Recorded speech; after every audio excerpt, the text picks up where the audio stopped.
Good evening, REBBL fans. It has been a minute since our last episode. Last week I had the Penny Arcade Expo, or PAX as it's known.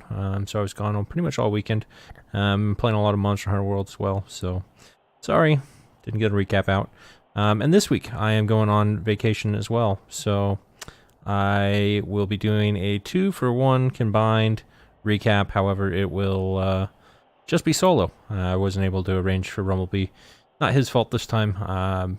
Just been super busy myself, so we're gonna crank this one out, get over the last week's matches that were played for the week that I missed, and then any of this week's games that are played, because I'm not going to be able to do a match tomorrow, or sorry, another recap tomorrow or Thursday. So without further ado, let's go ahead and jump right on into it. There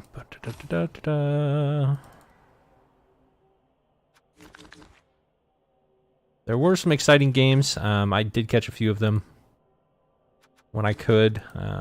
You know, eating meals at PAX or at home or whatever, recovering.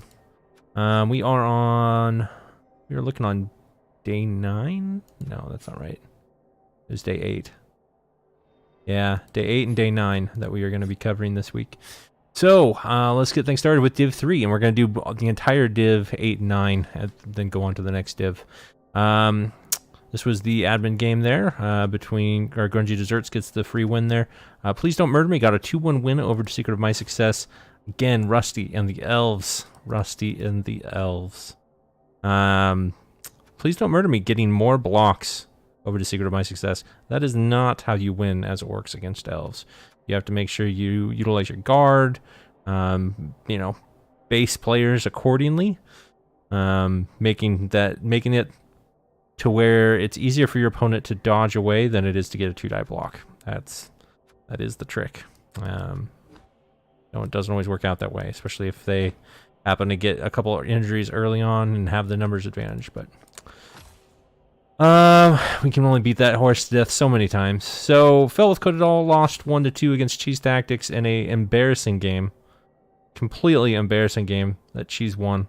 I can say it's embarrassing because in the first half there were down to 3 elves on the pitch. Just about every block seemed like it was getting a removal. But with 3 elves on the pitch, and Cheese with 11 orcs on the pitch. 11-3. These 3 elves turned over and got a touchdown. It was embarrassing. However, the Goblin did immediately 1 turn right back on a very improbable play to make it 1-1, and then the Orcs just grinded down the pitch against the 5 elves, 2 that came back or whatever it was, and got the win there. Yeah, that happened. That was quite the exciting roller coaster of a match. Pantheon Passers got the 4-3 win over not FDA approved and are looking in fine shape for their playoff run with their deep, deep bench of loners. The good thing is he's gotten a lot of experience of playing with inducements, and so even if he does make it to the playoffs, he's going to be right in his comfort zone, getting wizards, and he's a big fan of Moranion. I haven't seen a lot of Jordell out of him, but even Sidewinder, I don't think I've seen very much of either. But yeah, good on T-Self, getting the big win over the big bashy High Elves. Mutants in Human Clothing got a 2-1 win over Murderer's Row, and at this point Spoonie was still searching for that playoff position. Murderer's Row are on the path of recovery, leveling up this wolf a little bit. He's got block now, so that's nice. And we had the Rebellious Scions getting a 1-0 win over Scooby and the gang. Again, this division has not been kind to the Necro. There were 4 Necro teams here last season. It was all elves and wolves. And 2 of the Necro got promoted to Div 2. 2 of the Necro stayed here. The 2 Necro that stayed here did not have any easier of a time against these elves, as we're seeing there. And finally, Common Consulting lost 0-1 against the Farm Animals. There were some interesting decisions made on both sides of this game, but in the end, the removals with Claw even though he got fewer blocks, his blocks were more impactful, as you would expect from Chaos. And they did end up, in fact, taking the game 1-0. Moving on to Week 9, Grungy Desserts and Pantheon Passers got a 1-1 draw. Fell with Codadal. Got a huge win against Spoony Bard, taking Spoony Bard not entirely out, but putting him definitely on the back foot and on the ropes if he plans on making one of the 2 playoff spots for this season. Some of the highlights of this game were the Elves just absolutely going super aggressive with blocks, getting removals. Spoony Bard's Goblins removed themselves, I want to say 3 times on failed dodges for injuries, which is never fun. We had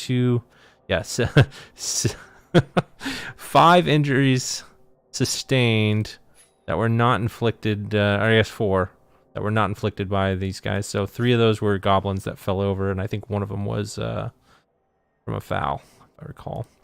The troll that is niggled got fouled really early on, and the niggle ended up getting him removed. Regen failure. Those block numbers, though, they tell the whole story there. These High Elves, their Strength 5 came to bash, and they bashed these Goblins in. Please Don't Murder Me gets a huge win as well. 3-0 against the Rebellious Scions. Rebellious Scions, one way or another, have been a part of many, many snakes. Whether it's for them or against them, when the Rebellious Scions are playing, snakes are coming. Quite a wonky amount of dice there. In fact, it doesn't... Well, actually, that is pretty revealing as well right there. That's quite a lot of skulls. Quite a lot of skulls. We had... that's a bye week for Common Consulting. The Secret of My Success got a 1-1 draw against the Farm Animals. Both of these teams were in the hunt actively for playoffs, and this draw here kind of keeps them back. However, since Grungy Desserts and Pantheon Passers also drew, these 4 teams now being the ones that are really competing for things. This week was kind of a just a push, a non-result. Nobody really gained ground. Everybody that outside of these 2 teams that won wasn't really in the hunt to begin with. So, day 9 doesn't really help us determine a winner. Day 10, we'll see what happens there. Cheese Tactics did lose to Scooby and the Gang, getting outblocked, but that's probably more frenzy than anything else. I would say that Claw, in fact, is pretty good against Orcs.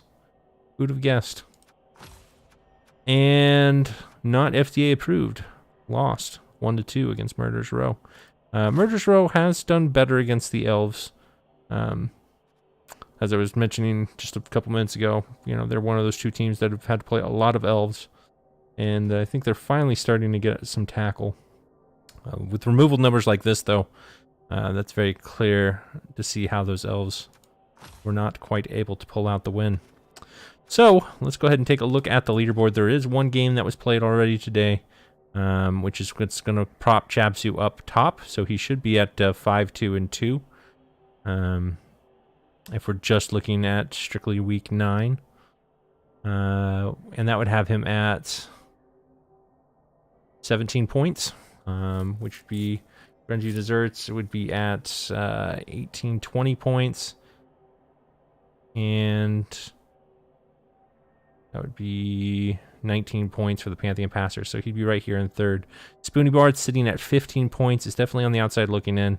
The Secret of My Success as well, 4-2-3. Murder's Row have climbed to be right there, even with Rusty Seabutter just a point behind Mutants in Human Clothing. But I guess we could say that at this point, the race is pretty much narrowed down to these 3 teams, with an outside chance of Spoony Bard or Doc M or Rusty Seabutter sneaking in if some kinds of shenanigans happen.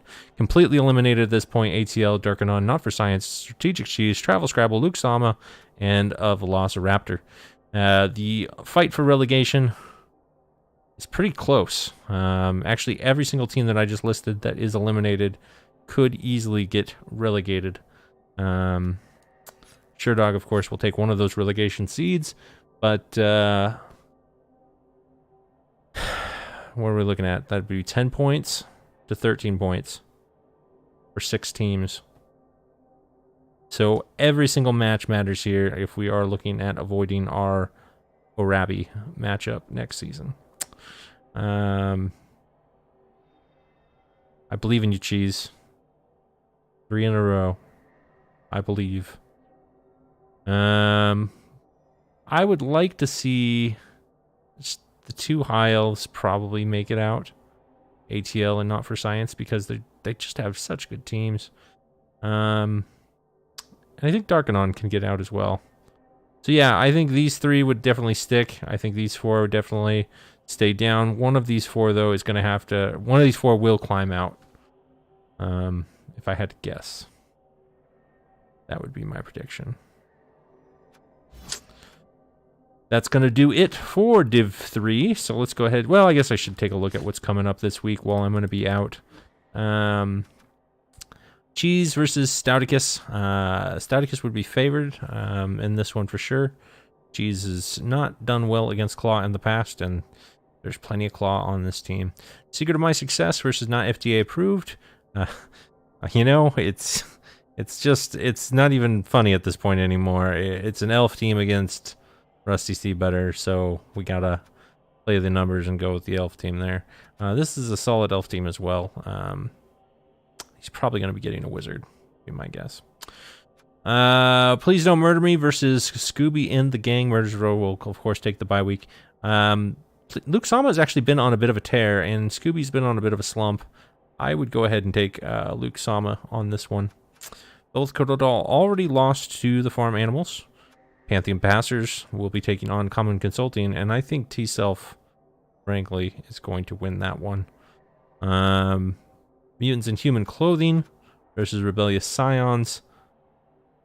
I would like Spoony Bard to win this one, but I don't know how well his team is going to fare after last week's performance. Let's take a quick peek at his team here and see the shape of it after the High Elves put the thumping on him. He will have most of his team here, actually. The one thrower will be out. He's going to be at 1500 TV, taking on the Rebellious Scions, sitting at 1610, but they've got money in the bank as well as players missing. So 1, 2, 3, 4, 5, 6, 7, 8, 9, 10.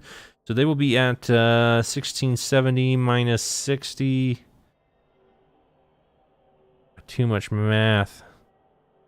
Let's just call it an even 1600, 1620, somewhere around there.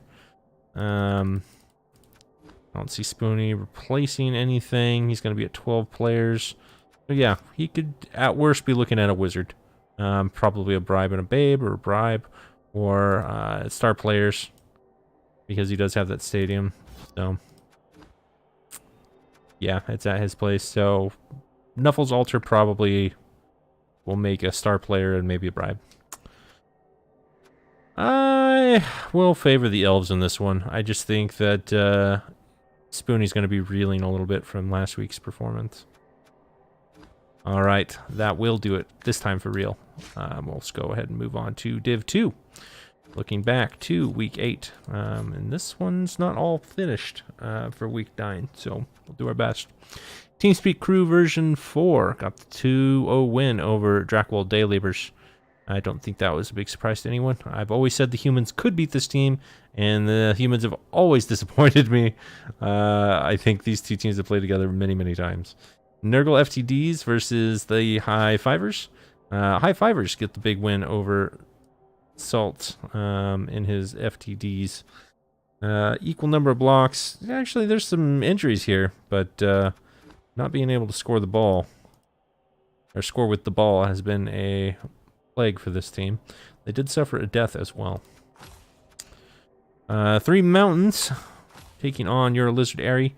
And, oh, that's right, this one was a admin decision. Castabulu had a last-minute family emergency and was very disappointed to have to forfeit this one, but when you schedule your games late in the week and something comes up, you really don't have much flexibility with rescheduling, so I Always encourage coaches to play as early as possible.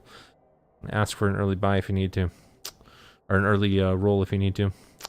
Let's go ahead and move on to Ace Trucking Company versus Fear and Bloating.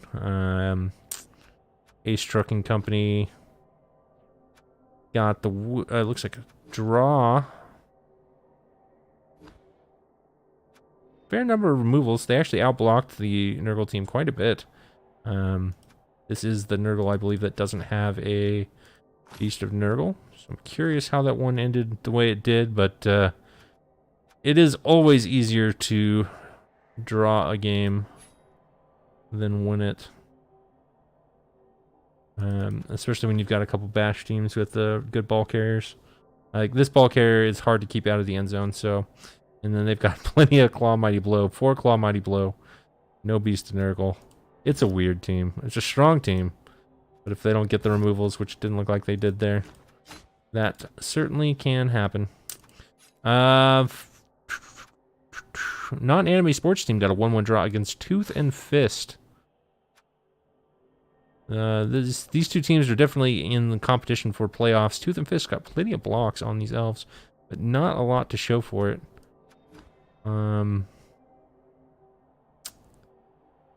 Yeah, lots of passes. Lots and lots of passes. I guess ArchXL was probably maybe doing some vanity passes in the backfield to get those players farmed up. Finally, a 3-3 draw as well. Lots of draws this week. Live Tree or Die Hard versus Legland Blue. The Wood Elf on Wood Elf extravaganza ended in a 3-3 draw, as you would expect. 1 death. Wow, lots of armor breaks. I guess when you do 46 blocks, holy moly. A lot of blocks for this Wood Elf team. I was going to say, when you score 3 times, you do set up for a lot of line of scrimmage blocks.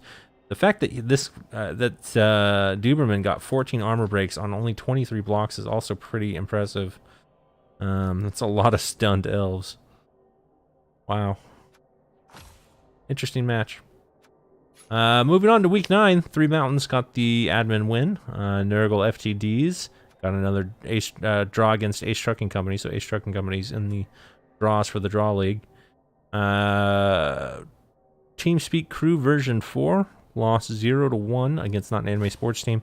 This one, again, is a little bit of history repeating, I feel like. I know these two teams have bashed up against each other a couple times now, and I think ArchXL just knows how to play against dwarves and chorves quite well. That's a disgusting Bull Centaur, though. Not gonna lie, that is one disgusting Bull Centaur for these elves to play against, so not a lot of damage. I think he brought his pillow fists and gently put the elves to sleep for a little bit.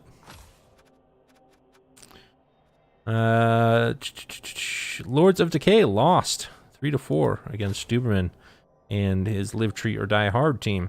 Both these teams have some pretty disgusting stat ups, but I gotta say, the 2+ long bomb thrower on Live Tree or Die Hard is pretty disgusting in and of itself. He's no Agi 5 Storm Vermin of disgusting proportions, but he is disgusting nonetheless. Finally, we've got the High Fivers. I always want to say High Flyers. High Fivers taking on Tooth and Fist in the Necro Mirror between 2 Necro teams that are competing very closely for the playoff spots. And what do you know? They drew.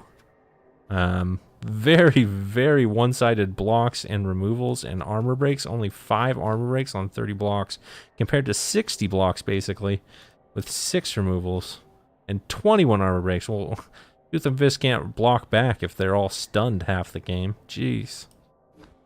That is a pretty wicked disparity in blocks in a mirror match.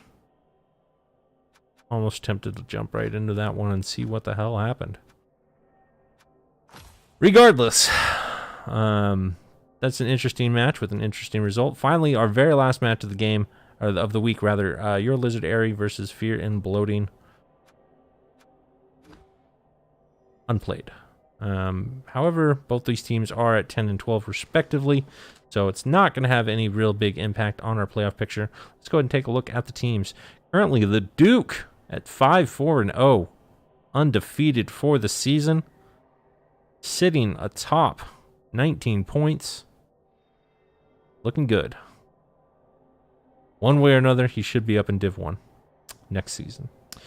Tooth and Fist, coached by Michaels at 1850. I-Fivers, Uber the Noober, 1830 TV, sitting at 5-2 and 2. So we've got 19, 18, and 17 points up here. Thessa also sitting at 17 points, so competing for 3 spots, all very, very close in the picture.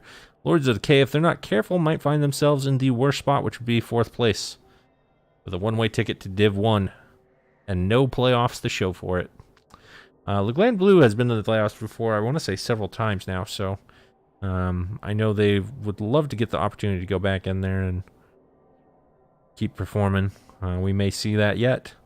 We'll just have to take a look at the upcoming matches and see who it is likely to do that. TeamSpeak Crew, definitely still in the hunt, considering it's really only 4 points back from first place.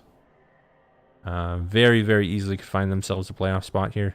Duberman, again, not out of it. 3 mountains as well. Technically, all can still get there. That's probably where I'll draw the line. Every Quicks, Red Joker, High Lord Salt, Sukari, Moniker, and that's the bye week. So, yeah, those teams will be fighting for relegation. Or not to get relegated, as it would be. I think these 3 are very likely favored for it, for various reasons. However, if Sukari wins this week, that will get him out of the pit here. But my money is on the Red Joker winning this one and popping up a spot. And that would definitely put Sukari in the bottom 3. So, that's going to do it for leaderboard. Let's go ahead and take a look at day 10. Fear and Boding get the bye week, so again, that's going to edge them a little bit further away from the bottom 3 for relegation. Your Lizard area has Tooth and Fist, a top team, which is going to be very strong against these Lizards. Again, making me think that Sukari is going to be moving down to Div 3. High Fivers versus the Clan Blue. This will be definitely a match that matters for playoff spots. Either of these teams drawing here is going to be rough for both of them, actually, since there are a couple other competitors. Really would open the door up for somebody to come in and swoop up the spot from underneath them. I'm going to pick LeGland Blue to win this one, but the High Fivers have been playing just nasty removal games and winning repeatedly with it, so they could do that yet again. Dreckwell Dailybers versus Live Cheer Die Hard. Fully expect Live Cheer Die Hard to win this one, but he does like to lose in trap games. This is definitely a trap game. Lords of Decay versus Not an Anime Sports Team. This is going to be the match of the week. Number 1 competing against number 5. These two teams have played a number of times. Each of them can take their time. Kalista Maya, always known for his long, long games. I believe one of these times that these two teams played in the past, I believe they played in the past, it was almost a 3-hour match, so yeah, it's a thinker. Just don't ask me to stream it, but love to talk about it after it's done. Catch the recap, or catch the replay version of it is what I'm saying there. Then you don't have to wait all the thinking time. TeamSpeak Crew version 4 versus Ace Trucking Company. Oh, I'm gonna predict Not an Anime Sports Team to win that one. But we'll see what happens. Now, TeamSpeak Crew version 4 versus Ace Trucking Company. This is the chorf on chorf action that nobody wants, unless they all die. Then everybody wants that. So, flip of the coin. I'm gonna give this one over to Ace Trucking Company. I think he's got plenty of experience with these chorf mirrors. Not that to say that Puckstop doesn't. I think they've both been chorfing it up for a while, but I'm just going to go ahead and go with my gut and trust that Ace Company. Well, actually, it'll probably just be a draw. I don't even know why I'm fretting. It's definitely probably a draw. Nurgle FTDs versus the 3 Mountains. I really want Sauce to win it. Only because he's had some really hard times I love cursing him, but I would like to see him get a win here against this dwarf team. This dwarf team does have, however, a very reliable ball carrier, which is all that it really takes to beat this Nurgle team. So I'd say the easy money is on Three Mountains. But this is definitely one of the battles for Nurgle FTDs to avoid relegation. They pretty much have to win this one if they want to avoid Div 3. So maybe he'll do it, maybe he won't. We'll see. That's going to do it for Div 2. Let's go ahead and move on to Div 1. Hopping back to Week 8. Iron Madden losing to the Grody Greens.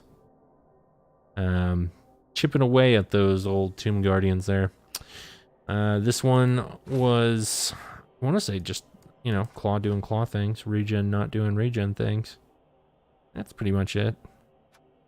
Not a lot of ball control from the Khemri there. Struggling to pick it up or whatever. I'll actually look at that and make sure before I just wander off. 50-50 on pickups. So just not able to protect the ball, I guess. Interesting. Eat Man Things getting a 1-1 draw against the New Year Norse. I was thinking NPA would be swiping a playoff spot here, but when you're drawing against Ornan's Norse at this point in the season, with the shape of that Norse team, that is probably actually keeping you out of the playoff picture. Straight up Flatulence, 1-0 win over Gloom and Zoom. This was a big result. Fiction spot was pretty safe until this week, and now it may be in jeopardy. Oil Miners losing 0-1 against the Booze Crews. Motley showing again in the matchup that happens, seems like every season. Oil Miners and Booze Crews, that Motley just knows dwarves very, very well. And despite being down in TV, I want to say this time, still able to pull out the win. Proto Party versus the Necronomics, 0-4. Necronomics just devouring Soul's team here. And getting some juicy SPP in the process. Tribu Urbana getting the 2-1 win over Animal Farm. This is, of course, Sace's descent into madness, where he has a playoff spot and loses it by 1 point. This could be the start of it. This is that kind of trap game that he definitely lost a trap game here to Tribe Urbana. We'll see how many more trap games he has left for the rest of the season. Pastry Puss is losing 0-2 against Rats Off to You. This one was a bit of a shocker. However, Golgothan certainly had everything he needed to get this result.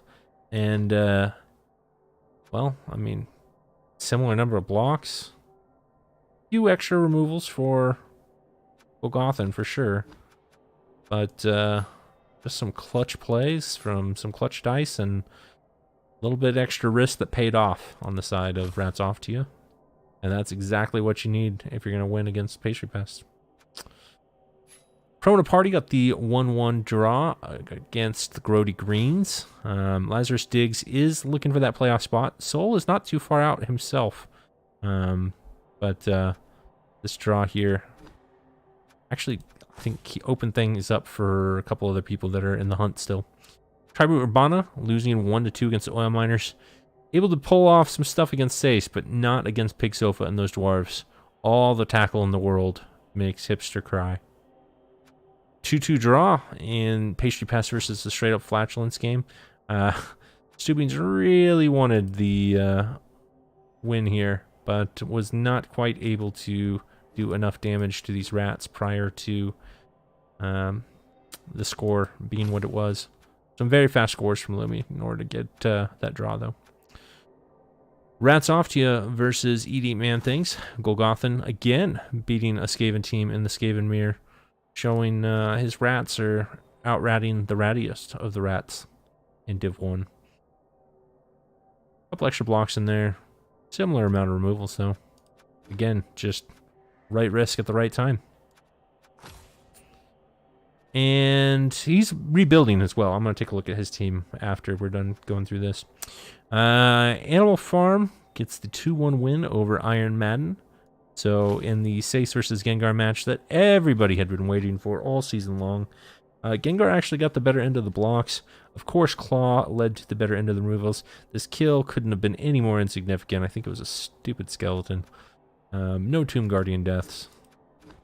So, you know, c'est la vie. Life goes on. Necronomics get the 1-1 draw against New Year Norse, and this is a big upset in the sense that Necronomics were on a pretty hot streak and got a huge win over Seoul the week before with a 4-0 win.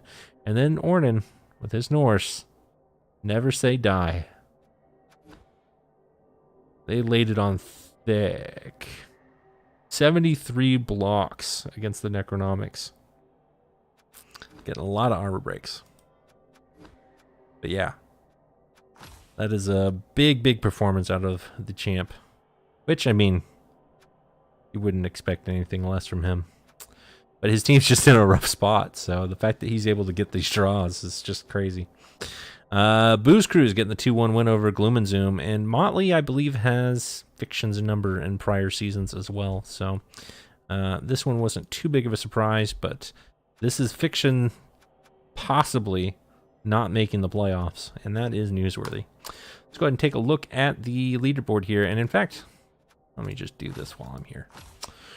And in fact, Sace is still atop, despite losing that game to Hipster, the leaderboard at 6-1-2, or 19 points.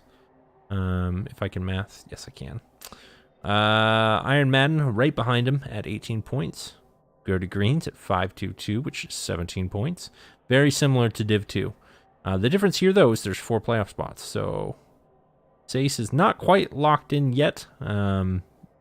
With the amount of competition sitting in here in similar point ranges. Very, very close. Everyone down to Motley is still in the picture here. I think NPA has sufficiently got himself out of the competition. He's got... yeah,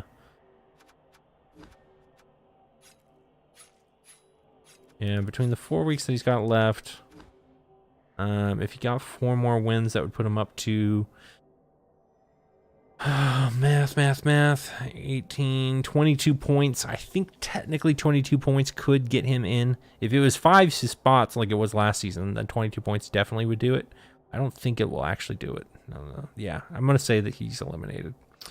Motley, on the other hand, if he got an extra 4 wins, sitting at 26 points, would be totally in the realm of the top 4.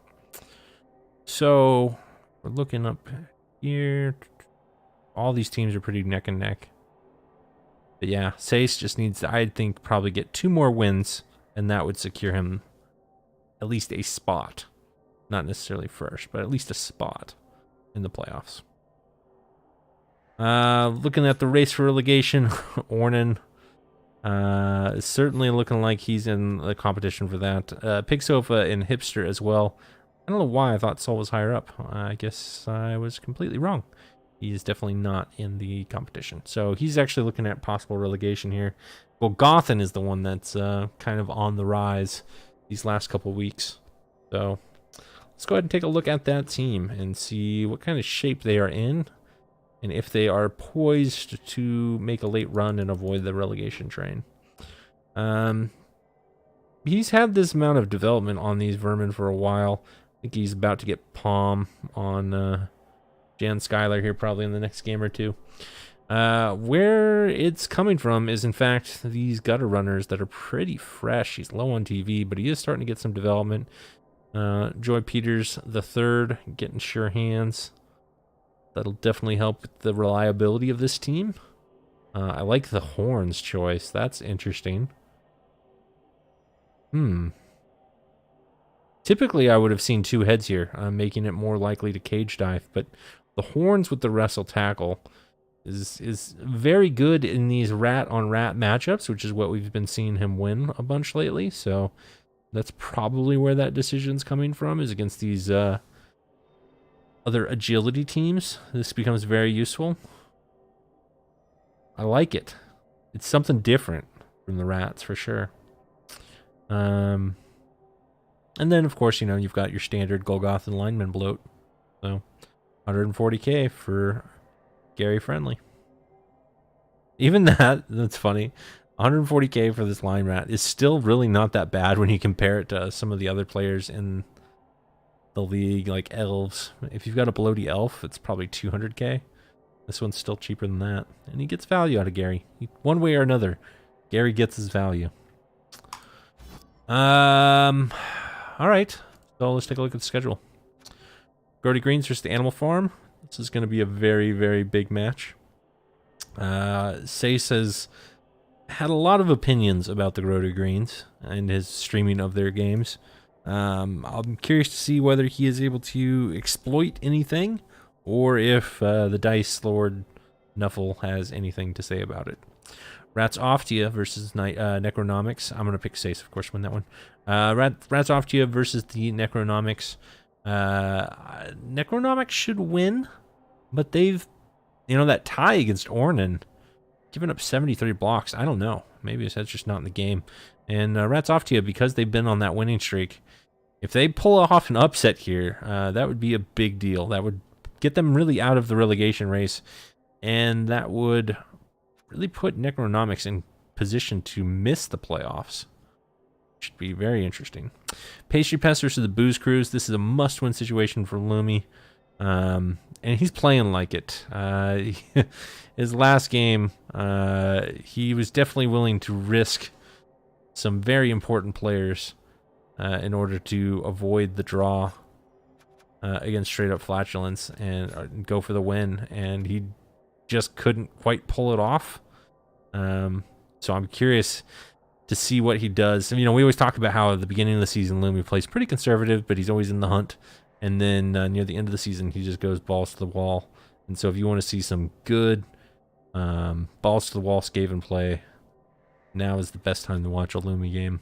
And against Motley, who's such a positioning master with his dwarves, this will be probably the best game to watch if you are looking to get better at Blood Bowl this week. Tribu Urbana versus Gloom and Zoom. This is a playoff rematch. Yeah, these two teams played, I want to say, in the later rounds of the playoffs. Gloom and Zoom did get the better of Tribu Urbana, but it was a close one. It went to overtime and everything. And truth be told, I think if, in the state that the teams were at the time, I think Tribu Urbana would have won that game 3 out of 4 times. But Tribu Urbana's had a rough season. And Gloom and Zoom are on a bit of a downturn. Tipster could put the nail in the coffin on Gloom and Zoom's season, I think, if he gets a big win here. But I would probably predict Fiction to win this at this point. So I'm going to go with Fiction. Pro in a Party versus the New Year Norse. This one's not going to affect anything on the leaderboard. I think both these teams are still probably relegation bound after looking at the scoreboard. But Pro in the Party should be able to pull this one off against the Norse. Unless Ornan just, somehow gets sold to play his way. And if they get down and dirty, then New Year Norse can get some removals going and shut them down. Oil Miners versus Iron Madden. Pig Sofa versus Gengar. This one has happened at least 3 times that I know of. Usually it's at the start of the season, and usually it is Gengar stomping Pig Sofa, putting him on the back foot to where he has to rebuild for the rest of the season, and then Pig Sofa somehow miraculously comes out in the top 4 positions, but not quite getting a playoff spot. I don't think that is going to happen this time. I think this could be the season where Pig Sofa finally reverses his fortune against Gengar, since they're actually playing late in the season. But it could be wrong. It could be just something that forces Oil Miners down to relegation if Iron Man does win this one. But I don't know. I just feel it. I feel Pig Sofa getting the win here. Good luck with that. Finally, Straight Up Flatulence versus Eat Man Things. Stubings is flirting with a playoff spot after getting the draw against the Pastry Pests. I think everyone would love to see Stubings, the former rookie coach, bringing this Chaos team up from the minors and making it all the way to Div 1. Everyone would love to see him make the playoffs. but I don't think he's going to be able to beat Eat Man Things here. He was well prepared for the match against Lumi, and he still wasn't quite able to execute. Eat Man Things is a little bit of a different team, and you can't really prepare for them the way that you can kind of mentally prepare for Lumi and the way that Lumi plays. I just feel like Eat Man Things, especially after drawing Ornan last week, are going to be a little ravenous here, and we'll be able to take it to Stubings. But we'll see. We'll see. And that is going to do it for this week's episode. Thank you so much for watching. Again, sorry it was a short one, especially for one that's covering multiple weeks, but and you're probably definitely tired of my voice at this point in time. I just frankly have too much going on right now, and in fact today is also my birthday, so yeah, I gotta get back to my wife and family, but just want to knock this one out for you guys, and we will resume our regular scheduled programming next week. See you then. Bye.